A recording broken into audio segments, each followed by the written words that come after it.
Salut à tous et bienvenue sur Iggy TV. Alors vous l'avez vu, j'ai fait mon choix. Je vous demandais est-ce que vous préfériez le Valiant ou le Castellan. Moi j'ai choisi le Valiant. Et donc en attendant bientôt l'ouverture du codex, parce que je vais vous faire une preview du codex, et bien je continue avec une petite vidéo sur les Imperial Knights, parce que vous voyez que c'est une armée que j'aime beaucoup. C'est vrai que ça me fait plaisir. Donc du coup on y va et on continue à se faire plaisir.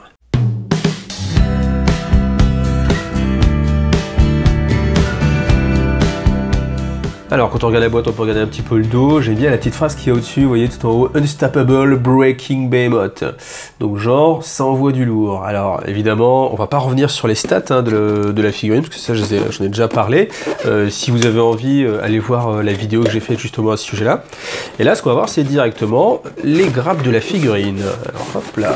Donc je découvre encore une fois en même temps que vous, hein, j'ai pas pris la peine de regarder avant. Voilà, je mets ça ici. Alors, qu'est-ce qu'on a? Donc la notice de montage, avec le Valiant. Alors les notices de montage sont assez bien faites hein, chez Games Workshop, vous voyez, vous avez les zones en jaune où on va mettre les points de colle, la zone en bleu c'est les parties que vous venez de rajouter juste à l'instant, et puis après il faut suivre, hein, normalement par logique, ça se passe bien. Après ce qui est cool, ce qu'on peut voir tout de suite, c'est que déjà la jonction, ah oui c'est hop, la jonction ici, elle est pas fixe en fait, contrairement à l'autre chevalier, donc j'espère qu'on va pouvoir articuler un peu plus tout ça. Après je sais pas si je vais trop me prendre la tête sur le montage.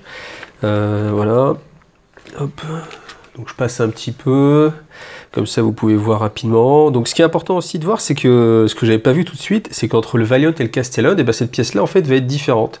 C'est-à-dire que le haut de la carapace va être différent, vous n'allez pas avoir la même chose.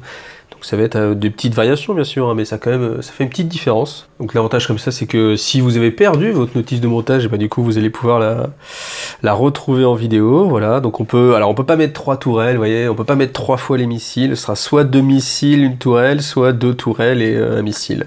Donc les règles du Valiant, voilà. On pourra voir après. Knight Valiant, quel Valiant? Ah oui, espagnol et franceses. Voilà, donc bien sûr toutes les langues, italiano, Dutch. Et puis le code couleur, voilà. On met ça de côté, on va directement voir les grappes. Alors comment je fais pour que ce soit joli? Hop. Bon là j'ai essayé de trouver une petite mise en place qui était un petit peu plus jolie. Donc on peut voir la grappe. Alors comme d'habitude avec Games, ça va être du très très fin, toujours très beau. Donc là ce qui change hein, par rapport au Knight classique, c'est que là vous avez 2 générateurs derrière. Alors là on a un casque, est-ce qu'il y en a plusieurs? Je crois qu'il n'y a qu'un seul casque, je vais vérifier ça, mais du coup, bon ça c'est un petit peu dommage. On va pas pouvoir choisir vraiment sa variante. Bon, la gravure en nickel, il n'y a rien à dire. Les lignes de moulage, c'est un peu dur à regarder maintenant, mais je le regarderai quand je ferai le montage, je vous redirai après. Je pense que comme je vais commencer sans doute un petit peu ce soir, hein, on va pas se mentir, c'est quelque chose qui fait envie. Hop, là voilà, première grappe, on va la laisser là. Et puis après, voilà, c'est bien ça, vous avez après 2 fois la même grappe en fait. Donc il y a 2 grappes différentes, dont une qui est doublée. Donc on va la remettre là. Alors, on voit les armes, le système de jonction des... Alors est-ce que ça va être compatible? Est-ce qu'on peut... Ça a l'air de se ressembler quand même pas mal. Alors je crois qu'avec cette jonction-là, elle doit faire la même taille que celle de l'Imperial Knight. Donc du coup on peut traficoter, remettre l'arme du gros, l'arme d'Indominus sur un Imperial Knight classique. Voilà.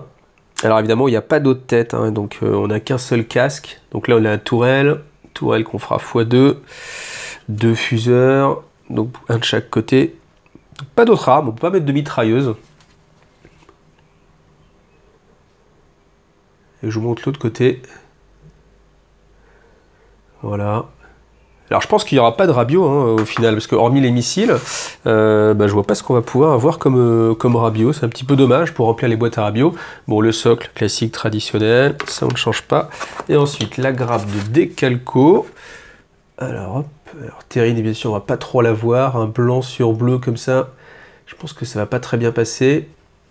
Alors qu'est-ce qu'on a? On a Terrine, Hawkswood, ah ouais, j'essaie de faire des efforts sur mon accent, mais les gars, Hawkswood, voilà, Cadmius, Taranis et Raven.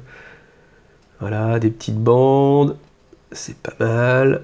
Identification symbole, plein de petits numéros. Ah, on retrouve pas ce que... ah si, ils sont là. Voilà, ça là. Mars M40, Metallica M39 qu'on a sur tous les autres chevaliers que du coup j'avais mis. Et ben voilà, c'était une petite vidéo rapide qui vous montrait l'intérieur. Si j'étais... allez, non, je vais pas m'avancer sur la date, mais je vais essayer de le monter assez rapidement. Et puis faire un petit comparatif aussi, tant qu'on est dans la série des petites vidéos rapides. Et ben voilà. Ah, écoutez, j'espère que vous avez fait votre choix entre le Castellan et le Valiant. Moi, mon choix est fait, voilà. Je vais essayer de le peindre assez rapidement, on va voir ce que ça va donner. Et puis je vous donne rendez-vous bientôt pour la review du Codex. À bientôt!